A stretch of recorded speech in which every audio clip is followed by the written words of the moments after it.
Both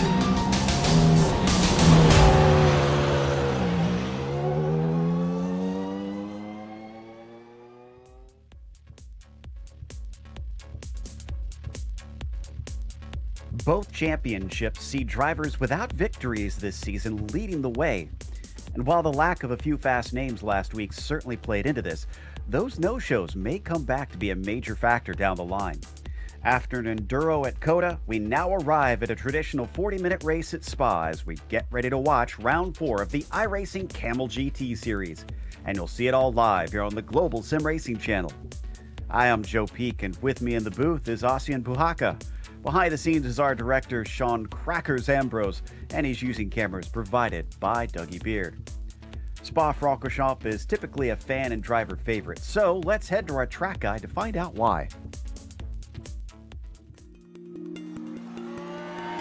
Welcome to Spa-Francorchamps. Less than an hour's drive east from the German border, this Belgian track has come to define racing for many different eras in the sport. It's no wonder it continues to entrance drivers when you look at the stats. The 7 kilometers over the course of a lap includes more than 330 feet in elevation change as it weaves its way through the Ardennes forest. Packed into this is 19 turns, some of which are considered among the most famous in the world of racing. Corners like La Source and Blanchemont have been on the lips of drivers for decades. But by far the most notorious is Eau Rouge and Rétillon.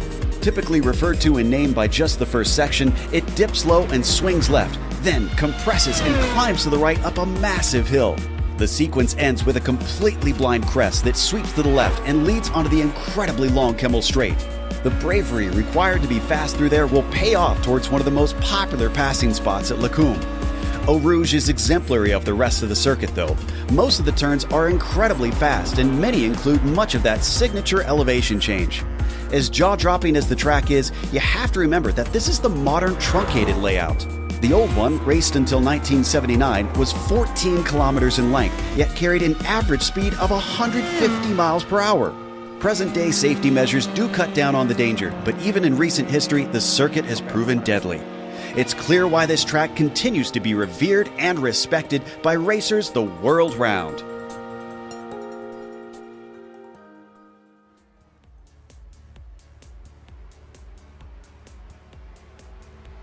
Ozzy, these are, of course, American-based cars, and showing up here at Spa isn't historically accurate, but this is a stalwart on this series. So what can our viewers expect with the Audi and the Nissan taking part on this track? Yes, American-based car. Hello, Nissan, of course, being the famous American manufacturer, as is Audi as well. So, I know what you mean, by the way. Circuit at Spa-Francorchamps, 19 turns, 7 kilometers, one of the most demanding courses and one of the most legendary courses on the calendar as well. There's gonna be some heavy traffic management, some great draft battles, and I think a lot of the wins could be actually decided on lap number 1. Interesting. So we'll keep an eye out for that. In the meantime, let's take a look at our championship, starting off with the prototypes here. And up at the top, Reed Miller. We've got the GTOs there. Up at the top, Matthias Hovdal is 10 points ahead of Alex Gall currently.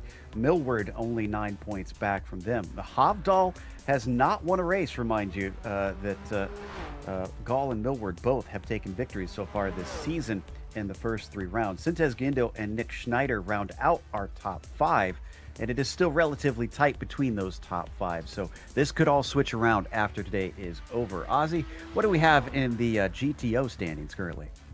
Well, it's Reed Miller time today. He is leading with 74 points, ahead of the Finnish duo Jouko Leskela and Ville Ruola, who are tied in the second place, just 2 points behind. And mind you, Ville Ruola sadly not with us today. He is driving on another endurance event. Jouko Leskela, however, will be there. Albrecht Liebenau in third place. Then it's Ian Haycox and Ben Lafter tied in fourth, and Robin Happich rounding out the top 5. And we remember Ben Lafter's amazing performance last week. Let's see if he can keep it going.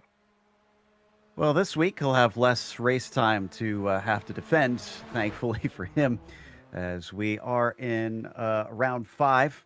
A 40-minute race here today. It is an open setup series, this one, so drivers who are pretty open themselves about trying to share those, will be able to tweak it to their liking, however, and they don't have a fast repair. Thankfully, a lot of paved runoff to try and save the cars, but you can still see some serious damage done at a few places around this track. Incident limit at 17 means a drive-through will be handed out, and it is the endurance layout of this track, so drivers unfortunately will find themselves with an extra punishment if they find that they go over that limit. 25 will actually disqualify them from the race immediately. Much like last week as well, it's a long lap around here, so we're still waiting for the first times to get put down. And Alex Gall has returned to try and redeem himself after not seeing the checkered flag last week, Ozzy. No, he was a little bit unfortunate. Had his engine had some issues with the, let's say, expiration issues, premature expiration issue, breaking after that long back straight. Let's see if he can avoid those issues today. It's a shorter race, of course, 40 minutes. So let's hope he can keep every cylinder in their correct place. That is behind the driver, of course. Here you see Alex taking the Jackie X corner and coming into Pujon. Yep, down into that double left-hand sweeper as he gets his speed up. Look at that, almost 270 kilometers per hour, 280 before he finally gets onto the brakes down through Fanyes. Still waiting for our first time to be on the board, and from what I remember, it tends to be close for the Audis to be able to get both of the laps in if they want two competitive times. Gall now working his way towards Blanchimont.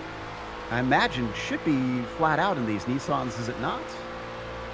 Well, let's see. Alex running with a good setup. It should be flat out. He's turning in nicely, and yet keeping his foot on the floor, losing a couple of kilometers per hour on speed just by the virtue of turning in, but almost 300 kilometers per hour, so around 180 miles an hour heading towards the braking into the bus stop. Then you have the main straight of the modern Grand Prix circuit, but the times don't count from here. Instead, you get them from, they do actually count from the main straight, never mind. So it's endurance speeds, but with the modern starting position. Yes, the timing line is still counted back there, how F1 does it, but when they start the race, they will not get the green flag until they go around the source. Gall, a full half second ahead of Hovdal. Interestingly, we've got Niels Korup at the top of our GTOs, and Roman Pawlowski holding second, but we're still waiting for Leskala to put a time in. He tends to be quick as the current champion.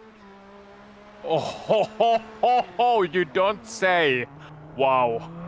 Yeah, 1.2 seconds. I'd say that's a handy gap over everybody else currently. Strangere going to be able to get close as he comes across the timing line. Is a 2:18 flat? No, he's actually down in 6. My goodness. Wow. So Leskela is 1.2 seconds ahead of rest of the field, and he'll handily get a second time in as well. By the way, the lap time difference between the Nissans and the Audis is around 20 seconds, hovering there and thereabout. Jouko Leskela being the outlier there, but otherwise around 20 seconds. So that means we'll be seeing lap traffic after around 11 laps. Alex Gall wrecked coming out of Speaker's Corner, so he's not going to be able to take a second lap.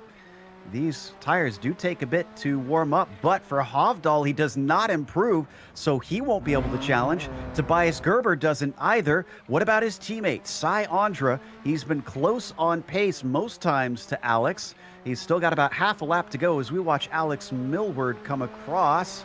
Millward only good enough for third. Yeah, so Millward not being quite up there in qualifying times today. Of course, qualifying is only one part of the race. I can imagine a lot of these drivers have concentrated on their race setup today. It's so important to get that right. Still, Alex Gall being so fast, he might actually break away from the draft train. And we'll talk to you more about this once the race starts, but that was what I meant when I originally said that this race might be decided on lap number 1, but it's a very specific condition. Ooh, Hugh Haycox, that's a nice time. Yeah, he's been representing well, and he's brought Ian along with him in recent races. Ian actually just coming to the line now behind Ben Laughter here, his second lap as he sits down in 11th. It was going to be a nice improvement by more than half a second, but he stays in 11th because everybody else around him also seems to have gone quicker. In the meantime, Andre's second lap also not going faster, my goodness. In fact, he's in 5th. Seems to be struggling here today. Usually he's a front row driver in this series. Yeah, I assume not getting the lap done properly, maybe making a mistake on his second lap. We'll have to wait and see what happened with him there. Still a couple of Audis to go. But Andra, he has some overtaking to do. And by the way, Joe, look at how tight the positions 4 to 7 are in the GDP class. Yeah, that is less than a tenth of a second between most of them. Unfortunately for Alex Millward, he started it too late and he's not going to be able to make it around. So that means our qualifying is over as the session ticks on towards the race session, and our grid is set. Let's go through that starting order here today as the cars line up before Blanchimont. On the top spot for us, Alex Gall handing himself a nice buffer to anybody else, at least on one lap pace. Matthias Havdal will start second behind him, and Alex Millward is good enough for third despite only having one time lap. Tobias Gerber returns without his brother today. He'll start fourth, and Cy Andra starts P5. It is Sean Campbell in the sixth position with Laust Olsen in seventh. Fabian Ljungblad starts P8 and Gild Hubin in ninth. Nicholas Mukanos starts P10 with Heitor Sintes Guindo in 11th. Jakub Maciejewski in P12 and Xavier Sanchez in 13th. And it's Martin Krejcik in P14, John Keefe in 15, and Mudrack rounds out your 16-car field. And in the GDO class, it is Jouko Leskela taking the pole position with a 2:15.5. Hugh Haycox joining him on the front row, 0.8 of a second back. It's a long lap, but that's quite a gap. Niels Kaur in third place with Uwe Trengride starting in 4th and 20th overall. In 21st place and 15th class is Roman Pawlowski with Reid Miller 6th, Ben Lafter 7th.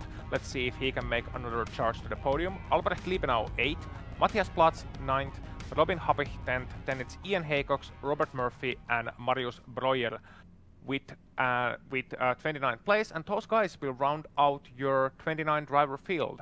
And I must say, we almost got a non-split today. Yep, it's still plenty out there to give us a good race. If you're not familiar with iRacing, it splits when you have too many cars for what it deems to be the max for a single race. And so they separate the drivers by I rating, as now the Porsche Pace car is going to lead them away. Boy, Niels Kaur surprised even himself as he asked in the text chat, why am I in P3? Let's hope he can follow up with some good race pace as well. Hopefully that doesn't concern too many drivers around him. Not much time to get the tires warmed up and ready to go.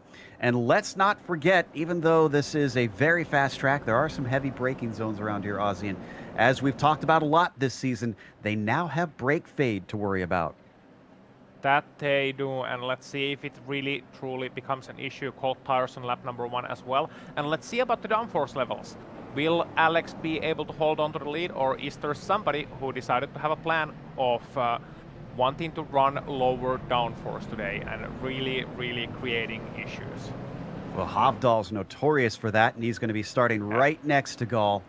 So he's been doing quite well in recent days as he's snagged a few victories. In fact, despite his reputation, some of them have been at non-high downforce, or non-low downforce tracks, I should say. As they come around, Lasaurus waiting for Gall to give the go, and he is off. Green flag is out here at Spa-Francorchamps. A very good start for Alex as Havdal tries to cut across in front of Millward. They get single file down through Eau Rouge, up and across the crest. Everybody is clean through. Let's go to the GTOs. Jouko Leskela being able to take a good start, clearing half a second to Hugh Haycox almost already. Niels Kaur over Trengride and Reid Miller following them. Everybody getting through a Rouge quite a long complex, and everybody's clean through as well. And up at the front, Havdal almost gave away second place. He got a fantastic run on Gall and then outbraked himself into Lacombe. Millward couldn't get by side behind him. Cy Andra battling with Campbell to his right. down into X. It looks like Campbell's going to have to give up the Ghost. Indeed so, and we already see some great battling there with the Nissan guys getting a chance, and I think that's partially down to everybody knowing Alex Gal's speed. Alex is very fast of a driver, and Matthias doesn't want to let him get away on lap number 1. Let's see about the cornering speeds, Hafdal, Alex, and that's the real key here. If Hafdal is truly driving a lower downforce setup, Alex has to create a 1 second gap before the start of next lap, before they get to the Kamel straight once again. And this is the time now when we can truly measure it under the bridge. 284 for Matthias Hafdal, 281 for Alex. Let's see coming into the braking zone. What are the speeds like at the end of the curve? Hafdal is much faster. He's a couple of k's an hour faster. He clearly has some less wing, and that could prove problematic to Alex Gal as they come on to lap number 2. 0.8 of a second between them, but it was as much as 1 second. Now it's back up to 1.2. He's struggling in those slow corners, and I feel like that out-braking maneuver that Matthias made may have had a big impact on this race. As we jump back at our front of the GTOs, Leskala also similarly gapping himself to Haycox, 1.1 second, and another second back to Corbel before we finally start getting a train of Trangarade, Miller, Pawlowski, and Liebenau. So what you call it, a Trangarade? I get it. I get where you're coming from. Nicely played, sir.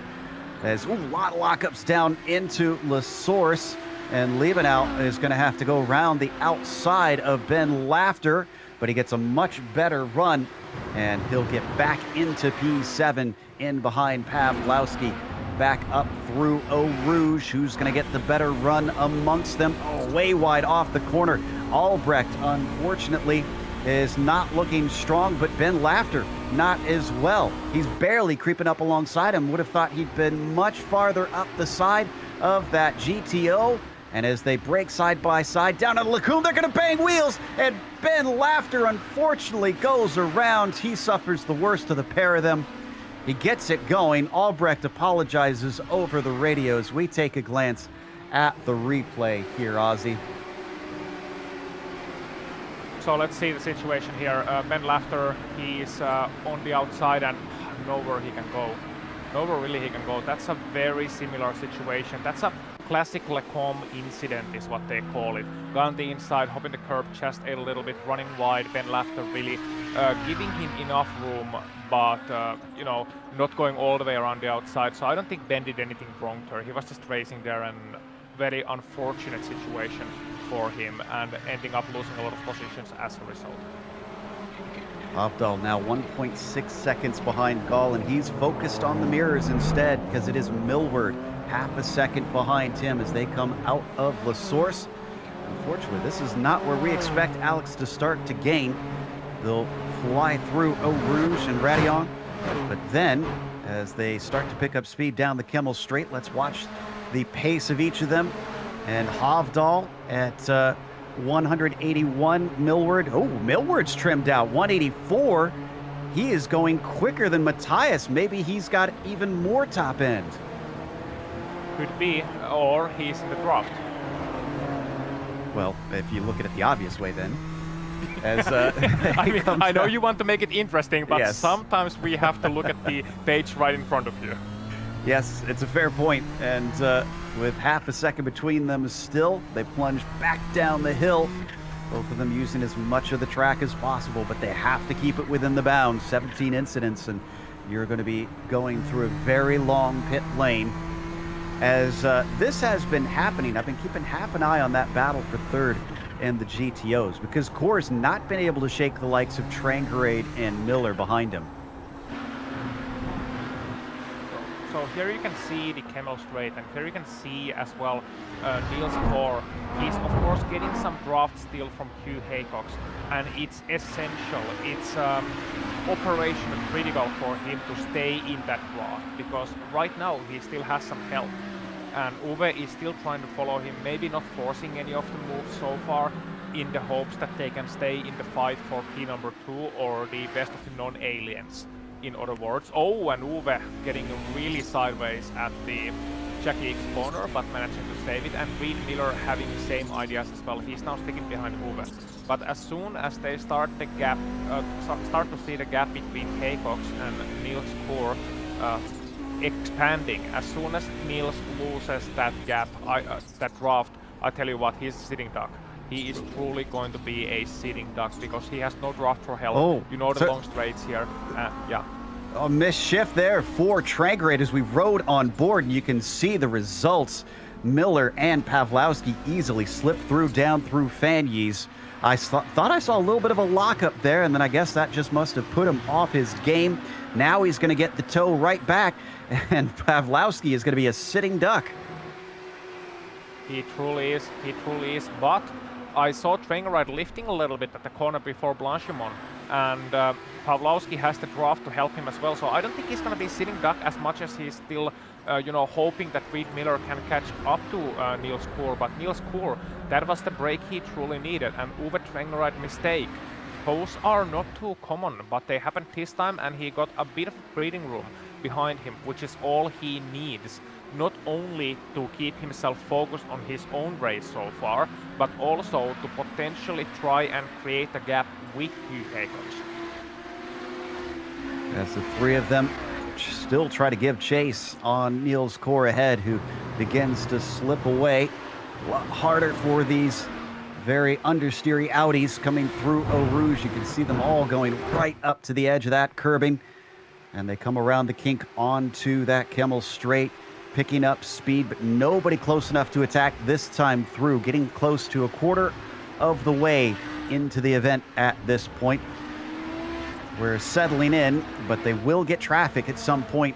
As down in 8th, this fight is very hot, and that is Jungbluth down to the inside of Olsen into the bus stop chicane. Olsen's going to get the inside of the second apex, and behind them, Mukanos trying to get involved. Big spin of the tires from Aitor Sintez Guindo. He drops back as they continue wheel to wheel down into La Source. Jungbluth trying to get this one away. Can he get the power down? Not quite. Here we go again. Still neither willing to give way. Are we going to go too wide through Eau Rouge? Oh, yes, we are. Olsen on the outside. And here, oh no, there's contact and a heavy crash. Jungbluth into the wall. Hard crash. Oh no, and there's more contact between Mukanos and Olsen as well, but they survive. Oh. Poor Mukanos was trying to get out of it. He wanted to try and avoid getting involved, and unfortunately winds up hitting the side of Olsen again. There goes Jungbluth. Wow, yeah, 2 wheels in the air. There's not much you can do to stop the car that way. No, and I think it was I think Jungbluth thought he had already cleared Olsen because he had a shorter line to the inside of Eau Rouge proper. Then he just went a little bit wide, as will happen in that corner. And just a tiny bit of contact between Jungbluth and Olsen. It didn't require much, but then again, at the speeds of 250 km an hour, all the way on full lock, pulling 3 Gs, maybe 4 Gs in the middle of that corner, yeah, it doesn't take much either. Both Jakob and Aitor took advantage of that, getting themselves into 8th and 9th respectively. As we now take a look at Mukanos, hopefully didn't get too much damage from that, because that was a good thunk to his side. Olsen is already well up the road from him. Naturally, as you can expect, Jungbluth has had to take a tow into pit lane, so he's probably done for the day. All right, back to 4th in the GTO class, and we got a change for position potentially. Pawlowski tries to defend, but can't shut the door at this point because Checkered is already through. Another tiny little lockup for the 14. Still, he gets the spot, and Miller continues to ride behind them. Now, wasn't he in front of them before? I think he was, so Reed Miller must have made a mistake earlier on. I will go and investigate. Yep, he made a mistake coming onto the main straight, coming to lap number 5, and I think he had a slowdown penalty actually. He had to serve that, and that's why both Uwe Checkered and Roman Pawlowski got an overtake on him. Now, if you're not familiar with iRacing, I stole your line, sorry Joe. Slowdown penalty is what you will get by the simulation if you exceed the track limits too much. Usually that will happen on the bus stop chicane itself. So he got a time penalty, he had to lift off to give back the time he gained, give back the time he gained and to imitate the spotter, and now he is back in 6th position on that class. Tell you what, something else. Look at Neil's score. He was surprised he was in 3rd place in qualifying. Now he has created a gap between himself and Uwe behind, thanks to all the shenanigans behind him, and he's also right behind Hugh. I was kind of thinking the same thing. I feel like he very much deserves this position. Everybody else squabbling amongst themselves, and him staying very consistent shows that he can indeed back it up as they come out of the final chicane one more time. Hugh Haycox, though, knows how to race up front. We've seen him plenty over in the Spec Racer Fords, managing to dice with the best, and he's done fairly well here in the Audis, too. As he comes out of La Source, it looks like he got a pretty good exit course. Still going to get a nice toe. Let's see what it counts for once they get up the top of the hill. Well, let's see it happen. The Kamel Straight, of course, uphill. You don't see it that well on the roadside cameras, but you can see it here very well. Very good cameras done by our friend Dougie Beard, of course, here, and you can see it's uphill all the way to Lecombe, and that's gonna extend the draft. And look at what it does to Reed Miller. Yeah, Miller got a nice run in the background, actually nearly made contact. You can see another puff of smoke once again from Trangrade, just overheating those tires, locking them up on the way into the corner. We're watching from Reed Miller's perspective, and don't need to go to it, but I can tell you that an easy slipstream pass for Cy Andra put him into 3rd ahead of Millward. Yep, and I wonder if Reed Miller is now getting the urge to join our drivers at the Grand Prix Legends Series on Saturdays at 1:30 p.m. GMT, broadcasted on GSRC.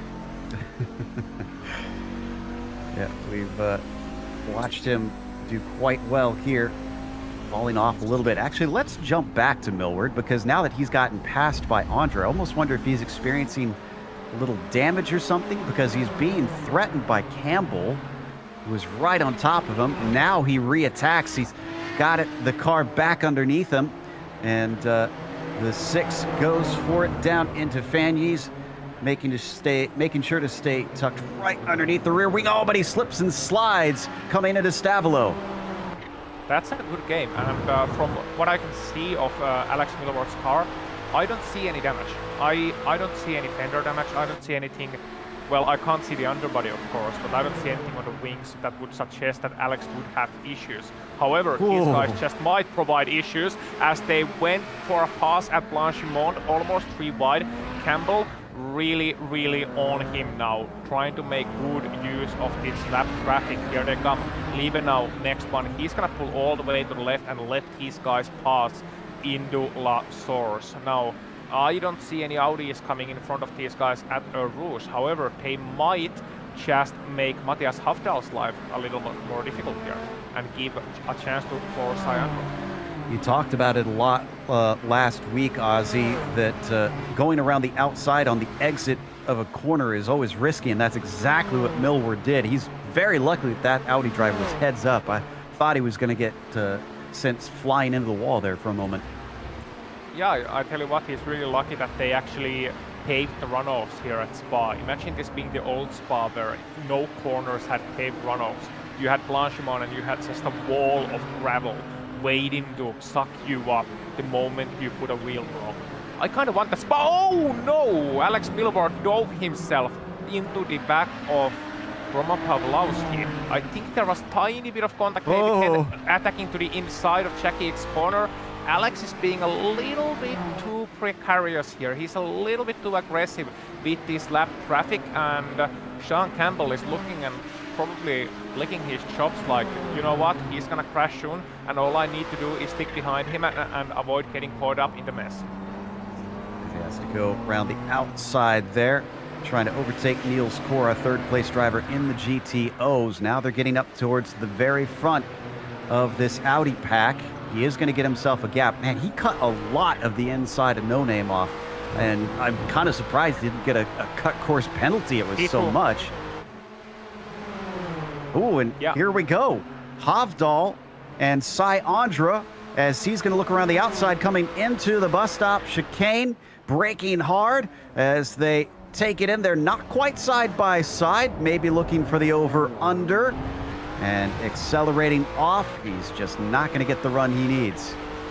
And they have now cleared the Audi traffic as well. Last of the Audis, or first of the Audis, I should say. Joko Leskela as well now behind them. So it's mano a mano for the next 5 or 6 laps, or 6 or 7 laps. Sai Andra having a great run. He's gonna wait until after air rules, after running on, and it should be a slam dunk here. Let's stay here, but we had a big wreck with Xavier Sanchez if we want to check it out after this. But who is going to win the drag race up to Lacombe, as Sai Andra is once again going to be on the outside, hitting the brakes now, wheel to wheel into the chicane. And it looks like advantage Sai, but as they accelerate off of Malmedy, yes, he has sealed the deal. And after a hard-fought attack, that'll give him P2. Okay, now this happened into the bus stop. Yes, go ahead. Yeah, so here you go. Xavier Sanchez, of course, a famous streamer as well. And he is a fan of these old cars, however, not a fan of this race or how it went to him. Lost Olsen involved in a heavy accident along with Joseph Mudrak at the exit of the bus stop chicane. Here you can see it again. Mudrak's gonna break himself wide and coming back onto the track right in front of Lost Olsen, who couldn't avoid him, flips around, and then just Sanchez getting collected. He was a victim on that one, but yeah, just a lack of awareness, I'm afraid, from those guys there. Wheels not touching the pavement anymore tends to mean you're going to have to take a tow. So he is going to have to wait for the car to find its way back to his pit stall. As we take a glance at Niels Kor in second now over Hugh Haycox. And I think that must have happened in traffic, because I heard Hugh on the radio complaining about something for a moment. Just didn't seem happy with how things went down, and he's dropped back by about 8/10. A driver of slower class not being happy with traffic? No, impossible. It happens. It truly happens, and it's one of those things that drivers have to just be very aware of. But I can understand the frustration. Because this is a short race, a 40-minute race, so those seconds you lose in traffic, a tiny bit of contact, or even if you lose like 2 seconds in traffic, it's gonna be so much more difficult to make up when the race is shorter, especially in a place like Spa, where the draft is so crucial. If you drop from that draft train, then you can pretty much kiss your chances goodbye unless you really got rocket ship of a car and a great driver. Now, behind them, we're getting glances of that fight continuing between Trangerade, Pawlowski, and Miller. They can't seem to get away from one another. That is for the 4th position. They come up and over the hill as well. They're all going to pick up pace, all pulling a tow from Ove Trangerade at the front of the train. They're closing the gaps bit by bit, but it's not a long enough straight to try and attack here. So it'll stay Trangerade 4th, Pawlowski 5th, and Miller 6th. And look how much they are actually having to use the track here, the Audis. That's what I want you to take a look on as a viewer. If somebody's wondering why shouldn't the Nissan pass around the outside of the corner, especially at the exit of the corner, well, because the Audi, it's a heavy car, it's a powerful car, but it's also a heavy car. It's a bit of a brick to handle. As a result of its 4-wheel drive system and its rather rudimentary aerodynamics. So it's gonna need the whole of the track and then some, as we can see from Pawlowski there, taking a bit of the tarmac runoff. And you can see Greatridge being very smart. He's taking the inside route on those corners, on the passes, and leaving them enough room. He's biding his time, he's waiting it out, and then doesn't go to the outside of Trangerade either. He's waiting it out, and then on the next braking zone, here we go. So that's being smart with the Audis. And you don't realize until you experienced it how fast those Audis, how much those Audis have to brake to the corners and how much the car will understeer. And once you turn into the corner, there's nothing the Audi driver can do to stop the understeer, because you have to pick your pace before the corner and then you just kind of ride through it. You ride the consistent line. And if there's somebody interfering with that line, there's nothing to stop contact from that point out. Riding on board with Roman. He comes back the racing line just in front of Reed Miller, who got a fantastic run behind that we couldn't see. And the 10 was not able to try and attack down into the bus stop. The trio have gained on Hugh Haycox. So something's wrong with Haycox's pace, it seems, because he's been falling not only in the clutches of Core, but now potentially falling off the podium. Yeah, so Haycox really losing pace here. Let's see if I can find out if there's anything wrong with his car, or if it's just some issue with tires or something else that has hindered his pace so far. The car seems fine, at least on the exterior. The car seems fine. It might be some suspension issue, something we can't see from the broadcast point of view, but he's really losing time to Niels Core. Let's see the lap time comparisons. Haycox last time round to 18.8. When you compare that to the drivers behind, Uwe Trengeride 17.5. Of course, that's a bit of a draft. Let's see somebody clean. Albrecht Liebenau is pulling to 18.6 while under attack from Robin Hoppit all the way behind. So there's clearly something wrong with Hugh's pace. Well, one man's bad luck is another man's fortune, so to speak. That was not the correct saying, but I'm sticking with that one. Because this allows Niels Koer to now run away from this entire group, and this allows Niels Koer, who, mind you, was surprised with his P3 show, to potentially take P2 in this race. And what a result that would be for him. Absolutely. Right now he's handling it well. I've also got my eyes on Cy Andra, who suddenly finds Hovdal coming back at him. In fact, Hovdal's got a major run on him right now. There he pops out down the Kamel straight, but under braking, he's been struggling today. They're side by side yet again. Oh, and even with some wheel spin, he manages to get ahead of him, almost squeezes him off the track, leaves just enough as he once again brakes hard down into Ravage. This continues on for another corner and some side-to-side contact, maybe even a little net code. Cy Andra is going to fall to 5th. Well, side-to-side is exactly right, Joe. And those guys were battling each other hard, and Cy Andra just pinching him a little bit too much. Oof, hard racing, and Cy is the one that pays. Hovdal into 2nd. Now, Millward and Campbell get promoted into 3rd. As we see them on screen also duking it out. Coming towards Stavilo. Let's see if Campbell can keep up with that number 6 once they start to pick up speed out of here. And let's also talk about Reed Miller, because he's about to make an overtake on the Kamel straight. He's about to pass Roman Pavlovsky around the outside, and here we go. You can see that move, and he's also picking up the draft from Uwe.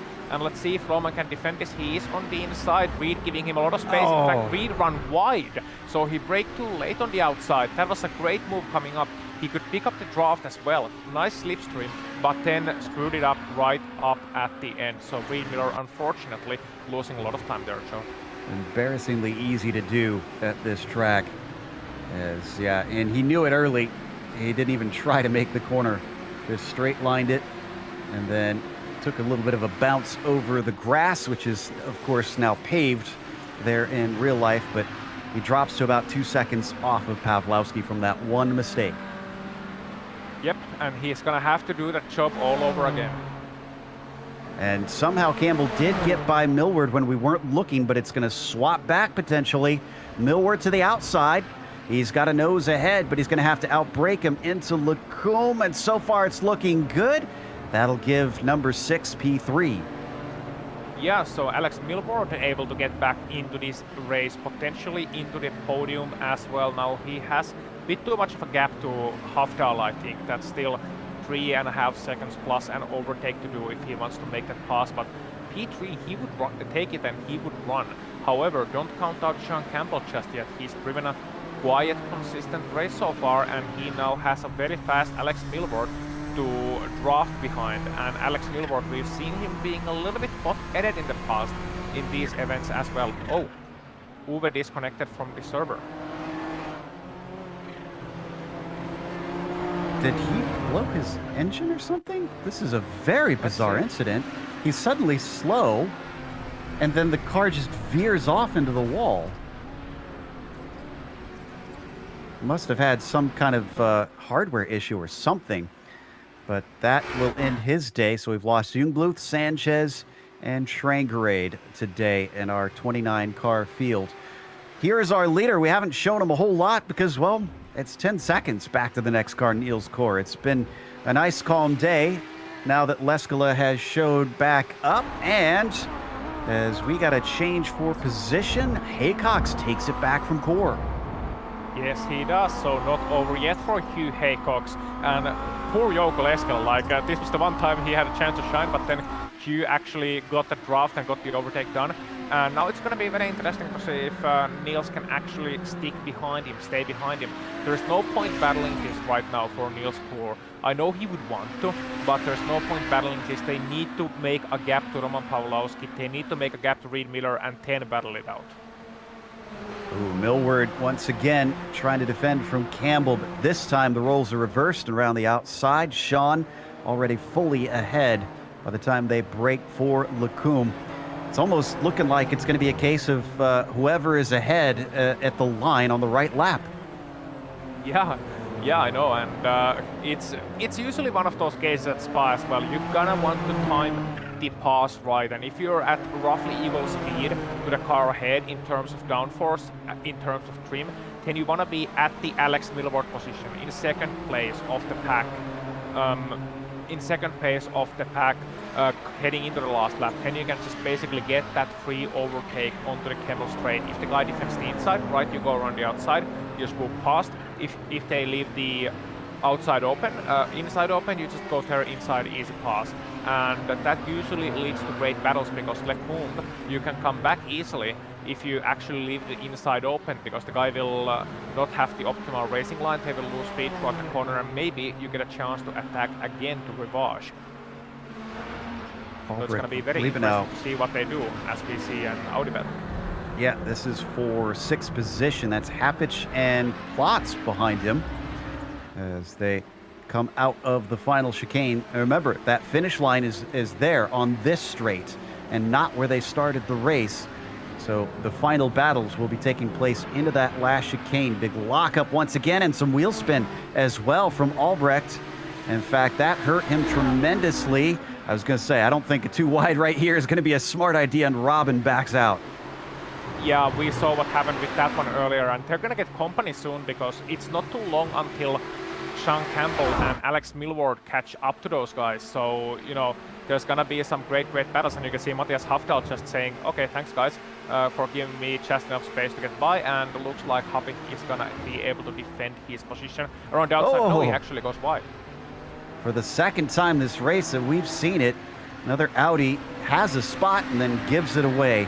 In fact, not only gives that spot, but an extra one to Plotz, who sneaks through as well. And there's that battle now coming up to them as the likes of Millward and Campbell gets by one.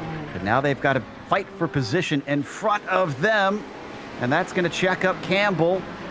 Still doesn't give enough racing room for Alex Millward. Has to sit behind. Oh! And they're going to get into the side of Liebenau. Just tips him. I don't know how Millward did not get spun by that. Tell you what, Liebenau was already loose on the outside. You're gonna see it now. Look at the curve. Liebenau lost it under braking, heading into Puchon, and Milward must have had a real brown moment there. Look at it, just going sideways, just the tiniest step. But thankfully, it was just the tiniest step, and Milward was already turning in and in a stable enough position where he can get away from that one. But man, Liebenau, a single car error, probably realizing at the last second that it's two Nissans instead of one. That can happen so easily to you. And as a result of that, maybe getting a bit of panic and losing his stride on the braking. We know how rearward those guys set their brake bias. Down through La Source. This fight for second had a bit of a scare a moment ago. Don't need a replay, but you'll see Joseph Mudrack approaching them. He had overtaken them and then once again shot through the final chicane, just a little too hot, and sent a whole bunch of smoke their way. Right now they're going to be overtaken by Hovdal, who's not fighting with Mudrack. And look at that, switching lines, forcing the GTPs to have to weave, but also breaking the slipstream for Core since he couldn't go to the side along with him. Yeah, that's a sneaky move, and if you want to do that move, make sure you do it early enough, because the closing speed is quite dramatic. Yeah, I think that looked plenty safe to me, but yeah, that was incredibly clever. I've never seen someone try something like that, but heads up to the number 4. Johnny Hagner is one guy who would totally do that. If there had to be one, then it's Johnny Hagner. He knows every trick in the book, and there's there are 2 other books which are just Johnny Hagner, and they're not shown to anyone else. Oh my goodness! Sorry, that was Campbell on screen into the grass, losing a spot to Millward. Let's get a replay on this. That was just going past our battle between Haycox and Core, and you could see how much he was checked up, because here, flying out of nowhere, having to pick the off track there, going all the way out to the outside, and poor Campbell nearly ends his race, 2 wheels in the dirt, and sees his rival fly by.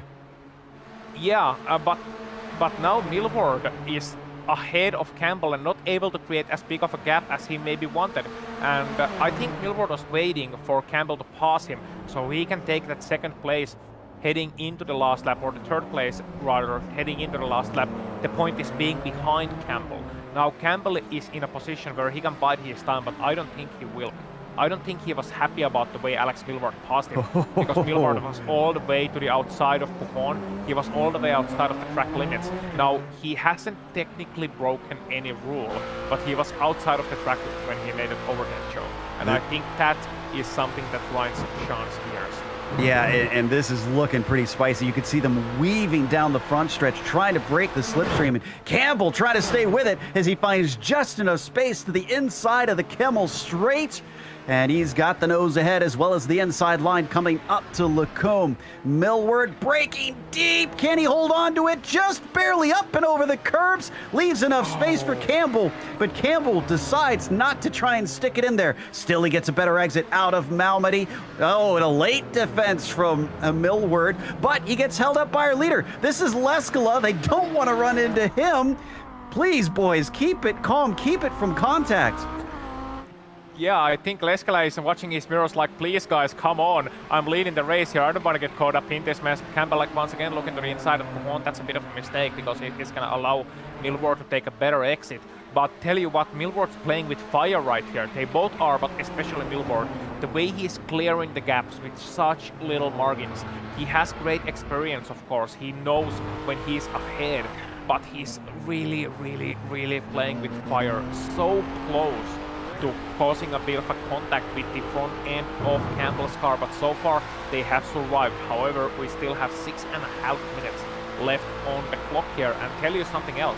If this keeps up, there is a certain someone, first name Sai, surname Andra, who might still catch up to this. Ooh, breaking deep. He's got the nose ahead, but they're still overlapped as they come through the bus stop and off the corner. Who can get the tires down better? It looks like Millward will have it, as he also gets the inside line into La Source. Sometimes that's not quite the place you want to be, though, depending. Over-under maybe for Campbell? No, it's not there. Well, holy macaroni, Sean Campbell, he's truly looking. He was thinking about it on the Rouge, maybe trying to get inside Alex Milward's head. A place not very well guarded, as we've seen from his previous exploits. Campbell looking to the inside, he's able to take it away right coming into the Kemmel straight. Milward not pinching him too hard at all. Campbell a little bit faster here on the inside. Milward, however, on the outside, he's able to take the preferred line and defend his position. So he's being clever here. He knows that he can leave the inside line open, and as a result get a better run out of Lacombe corner. Oh no! Breaking himself wide, and Campbell's on the outside. Oh, I think they had a little ghost contact there. They managed to get away with it, and somehow Millward is still ahead. We've heard Alex talk earlier in the season saying he's here to race, and he is not going to peter around this track, but it's starting to bite him, because you mentioned Syandra earlier. It's down to 0.8 of a second, and he's relishing this. We're going to watch from his perspective as he continues to gain. Popcorn position, anyone? Well, this is some good proper popcorn. This is not your movie theater popcorn. This is popcorn with butter, with all the spices, and with a large, refreshing beverage right next to you, and you can just watch for these next 4 minutes and then pick up the scraps once this fight goes on, because this has been absolutely fantastic. And Sayandra, what a stroke of luck for him. Earlier on, he was fighting for the second place and got spun out and still has a chance for a podium as Campbell goes for another move around the outside. Very tight. Milward leaving him no room whatsoever. Oh! Closing in a little bit too tight, heading onto the main straight, and Milward loses that battle out. And here comes Sai. Gets the car going, and Campbell apologized, but Sai is not interested in that at all. He just wants to take this third place away. Drag race down the hill. This did not end last time we saw side by side through Eau Rouge. And yep, Campbell makes the wise decision and backs out. Yeah, but he gets a great run on the Campbell straight, gets the draft as well, doesn't have to lift too much. He goes around the outside as well. He saw what Alex was able to do around the outside. Sayandra on the inside, can he break later? Can he force Campbell off?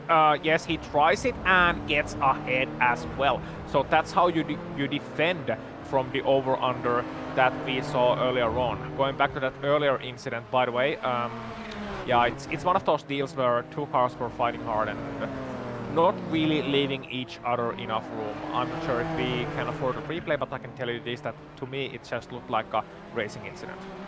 Unfortunately don't have the footage there, but as we come back to second, Haycock's ahead of Core, but is it going to stay this way? And Pawlowski watching. He's the one that is in size position that we saw in the GTPs as they go wheel to wheel. Almost looked like a lift there from Hugh. And Core now up into second place. Yeah, so maybe Haycock wants that second place in the draft train for the last lap.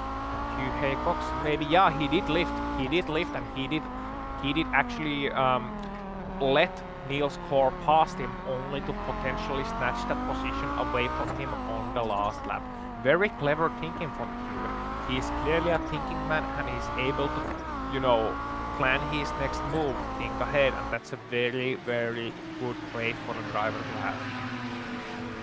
We are 2 laps to go, by the way, as Gall just went by the line a few moments ago. And Lucanos, who we see on screen here, now coming through as well in that fight for second in the GTOs. Pawlowski has impressed me today, honestly, because remember, it involved Miller, we saw Laughter involved in there, Liebenau, Traegerade. All of them have fallen away. They are nowhere near this fight now, and basically it's one man left standing.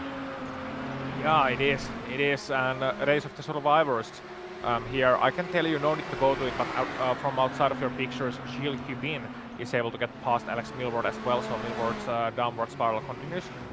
Actually, they're fighting. No, Milward was able to fight back and not giving up the position to Gilles Hubin. And here you can see the replay from earlier on from the past, and it looked to me like Gilles was able to make a clean move on the inside of Alex, but look how late he is on the brakes. Just last of the late breakers and clears him for the entry. Well done by Alex Milward, and Gilles blew his engine as well outside of your pictures while we were watching that replay. You can see the big trail of smoke pouring away from Gilles' car, and I tell you what, Gilles, you're 3 days too early. So the number 8 probably not going to see the finish unless he can really putter that thing around. His Core still holding on to second, but it looks like Hugh Haycock, so not interested in switching it around. And they, they're not on the, they're going to be taking their final lap next time through. So this may have been the smart decision from him. This may have been that indeed. White flag waving for the guys behind them, but they're not too worried about that one. They still have one more to go after this one. And it's been a great fight for P number 2 in GDO. It truly has. Maybe even the greatest fight we've seen all race long, at least at least. Back down towards Puan once again. And I'm double checking because Gall is going through Lacombe right now, so they definitely are not going to be caught in time by our overall leader. They'll get the white flag next time by a little bit of a peek from Pawlowski. Tries to get inside of Hugh. That is the fly in the ointment of the plan of Hugh Haycox. If he suddenly finds himself off the slipstream of Core, which he is right now, then his whole thing could fall apart and he won't see second, might not even see third. Yeah, I mean, Roman Pawlowski wants to be exactly where Hugh Haycox is right now.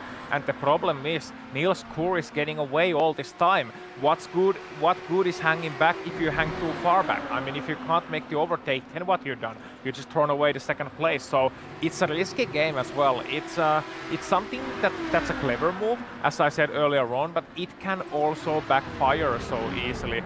However, looks like Hugh is able to be better on the brakes, and as a result of that, catch just close enough to Niels Koer here as we come to the last lap of this race for these guys too. White flag for them, but our leader is coming around for the checkers. It's Alex Gall in that #1 machine. He blew the engine last week when he was handily leading, didn't make the same mistake twice, because out of the final chicane, Alex will be our winner here at Spa in the GTP class. Yep, great run for him. Wasn't bothered too much. Matthias Hafdahl as well as Cyan, great runs for those guys. Hafdahl not quite able to make his plans work, but he had a great run. Whoa, and here's battle. Cy recovering to third and just barely holding off Sean Campbell in the end. I'm sure he would have liked more, but going from 5th to 3rd is certainly at least satisfactory. And meanwhile, this is our leader in the GTO, 17 seconds ahead of the nearest car. Jukka Leskala once again stomping everybody. Didn't have any change between Core, Haycox, and Pawlowski down the Kamel straight, but they'll get one more long stretch before the lap is over. Yeah, that they will, and Hugh is getting closer, maybe, but what a great run from Niels Koer so far. I'm not saying it's over yet, but I'm saying he's handled the pressure really well. No real big mistakes from him, and Hugh Haycox may have just outplayed himself. They go through Fanyes already. Leskala's past Stavolo. He's coming up towards Blanchimont himself. Yeah, they're going to have to be a lot closer than this for anybody to get enough of a slipstream to try and attack. As we head off to our leader, Leskala, back after taking a week off, finds himself with no challengers. Many of his major rivals did not appear today, and the #3 wins with a nice bit of flair there at the end in the GTO class. As Core is way ahead of Haycox, but Haycox might be under threat. Here comes Pawlowski. Does he send it in deep? He's going to try it. Manages to get side by side, but he is rebuffed. Haycox switches back over, and a good exit is going to seal it for him. Core with 2nd place, Haycox 3rd, and Pawlowski just off the podium. Woo. That was a great battle show. Awesome stuff from those 3 rivals, but that's going to take us to a quick break here on the Global Sim Racing channel. We'll come back with the official results as well as driver interviews, so stick around.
Welcome back to Spa-Francorchamps. We just watched round 5 here in the Kamel GT series, and Alex Gall was our winner in the end. Really not much of a contest, as he had about 6.5 seconds over Matthias Havdahl.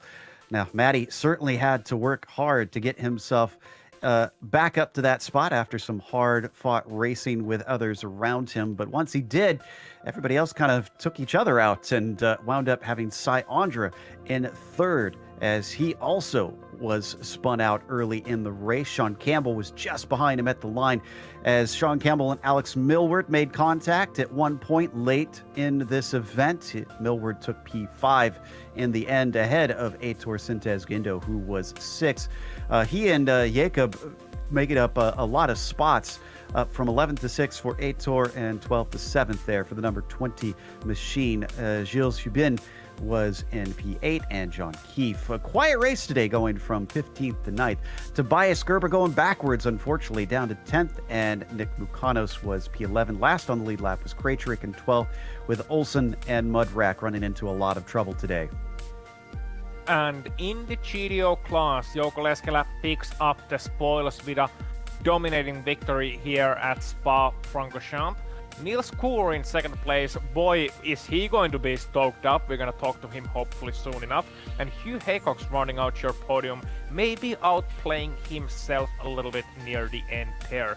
Roman Pawlowski picks up P number 4. Nice race for him. Reed Miller able to come home 5th. And Matthias Platz, his Platz is this time 6th.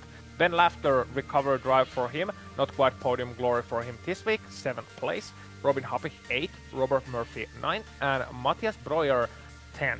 Then we got Albrecht Liebenau 11th, Ian Haycox 12th, and Uwe Trengride is classified as retired, as is Xavier Sanchez and Fabian Jungblut from the Nissan class.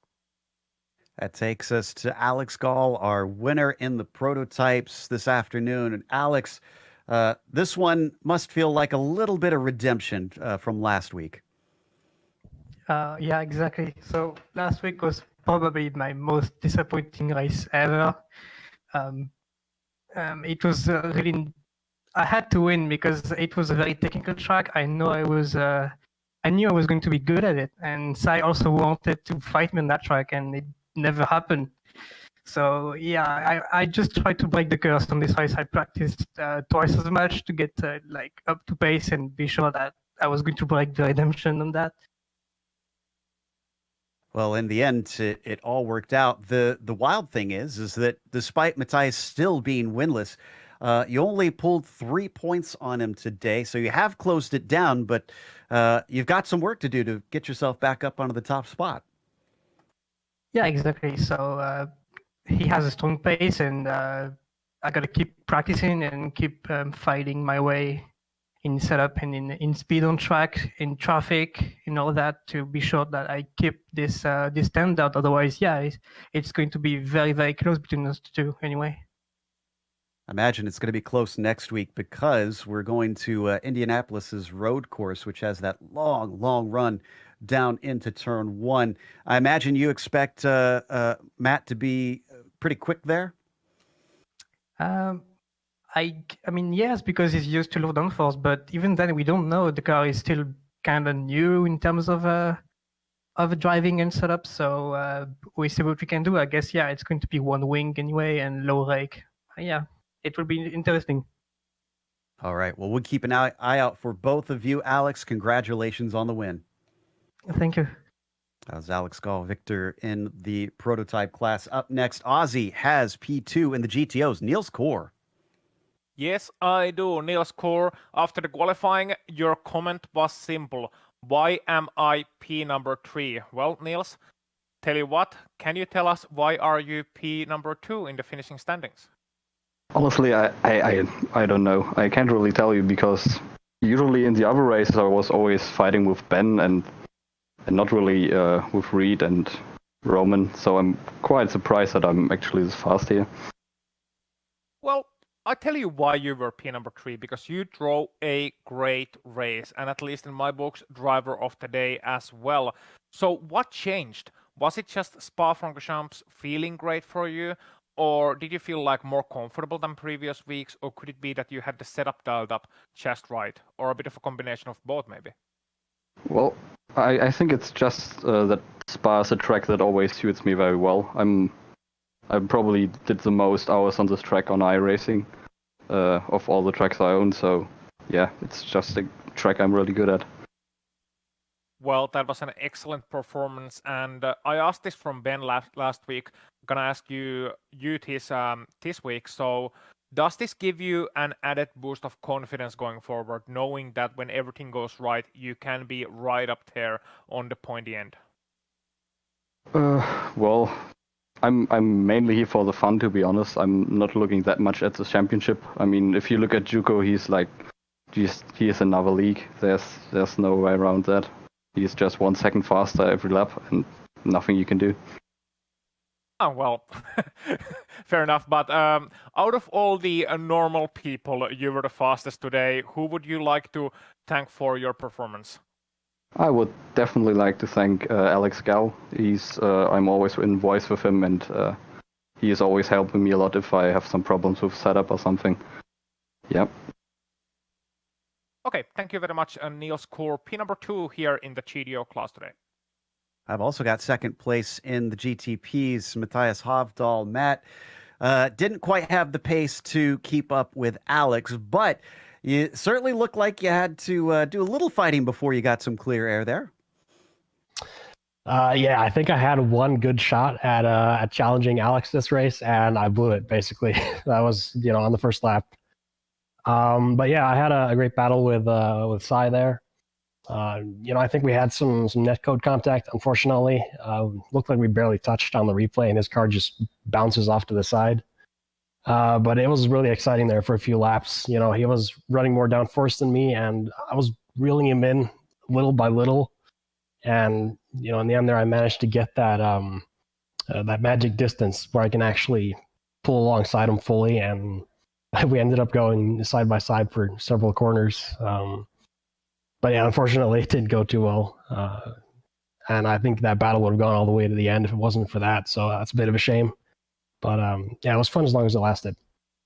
If it makes you feel better, you weren't the only one, as a couple drivers definitely wound up making contact in their fights today.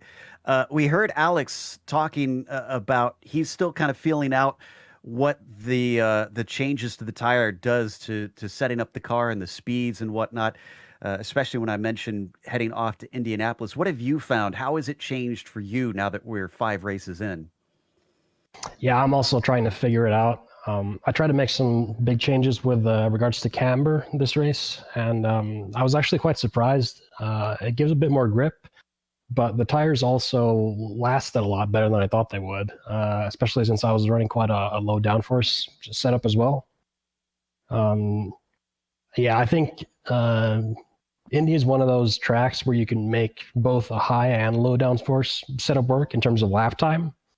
But for raceability, I think low downforce is the way to go, and especially with the increased drivability that you have now with the lower wing settings. So I think it's a bit of a no-brainer, but we'll see. You've still got a 7-point lead over Gall as we get close to the halfway mark in the season. What does that do for encouraging your confidence and feeling of trying to take the overall championship? Well, he had that DNF at Coda, and obviously there's several drop races. So I think the gap doesn't really represent how we're actually doing, since he has so many wins now. I think it's going to be very tough to challenge him, honestly. But we'll see. Well, we'll keep an eye out for both you and Alex. Congratulations on a podium, and can't wait to see you at Indianapolis. Yeah, thanks. Matthias Hovdal, second place today in the prototypes. Third behind him, Aussies caught up with Sai Andra. Yes, Sai, you were fighting for that second place, tooth and nail, but from side by side to side by the side. What happened? Well, I think it was just a little bit of that ghost contact you're talking about. And obviously, I run Matthias really hard because I trust him. He's a fun guy to race with. And honestly, I knew that if he got back past me with his lower downforce setup, I would really struggle to pass him again. Honestly, the reason I got past him in the first place was because I got lucky, to be honest with you. you could see how much Alex was struggling to pass him in the laps before that, and the only reason I got so close was because of traffic. So I was fighting really hard to stay in front of him there. Yeah, and so you talked about low downforce. We were speculating about it before the race. Matthias Hafdal, of course, one of those guys who usually does run lower downforce. How big of a consideration was it to go maybe a little bit less wing this time around, even more than usual, and really banking on that straight line speed up the Kamel Straight? It was definitely a discussion whether to go 2, 3, 4, 5 wing, and obviously I opted for 3, and I think Matthias went for 2 or 1.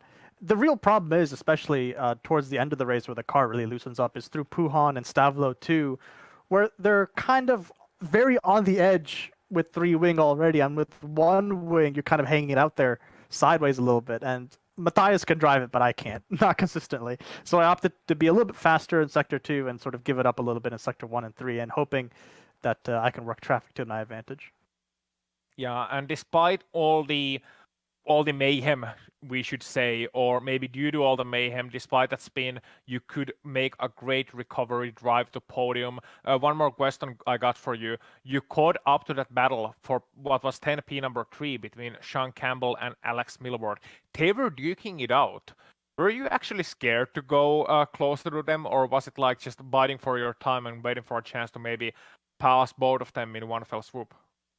Well, I knew that they had to keep battling for me to catch them, because the gap was about 6 seconds after my spin, and I was closing on them slowly, a couple tenths a lap, but it wasn't enough to catch them on raw pace. So I was actively cheering Sean on every time he got alongside Alex. I was like, guys, I was yelling at Sean, yes, yes, yes, so that way I could close in. And honestly, like, I gained a second a lap every time they went side by side into like Lake Coombe or like into the final chicane.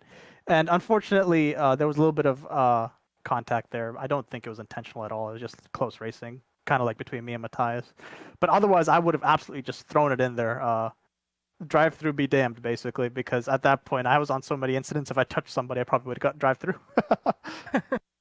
Yeah, I know that feel. You want the guys in front of you just battle, battle, battle, so you can get that position. Okay, Shai, thank you very much for the interview. And if there's anyone you would like to thank, then feel free to go ahead, ladies and gentlemen.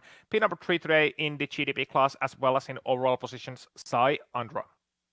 Thank you. Oh, no thanks. Really?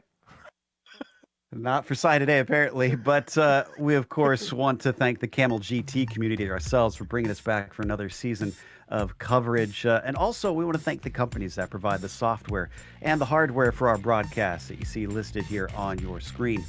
Additional thanks go to June Lalonde, who provides our wonderful music. See the screen for how to get a hold of more of her great work. And thanks to the team today, Ozzy, Sean, and Dougie. If you'd like to find out more about GSRC, including upcoming races, you can find it at globalsimracingchannel.com. or check out our social media through the outlets listed below at the bottom of the screen. And if you'd like to support the channel, check out our merchandise store. We've got a link in the description below. Don't forget to subscribe to our YouTube channel as well so you don't miss a moment here on GSRC. The next race will be at Indianapolis Road, Saturday, April 24th at 1 p.m. Eastern. But we have upcoming races for other series listed on the screen, so check those out and mark them down on your calendar, because the Bootleg Racing League's Grand National Series goes old school to North Wilkesboro, 9 p.m. Eastern this evening. Until next time, race clean, race hard. We'll see you on the track.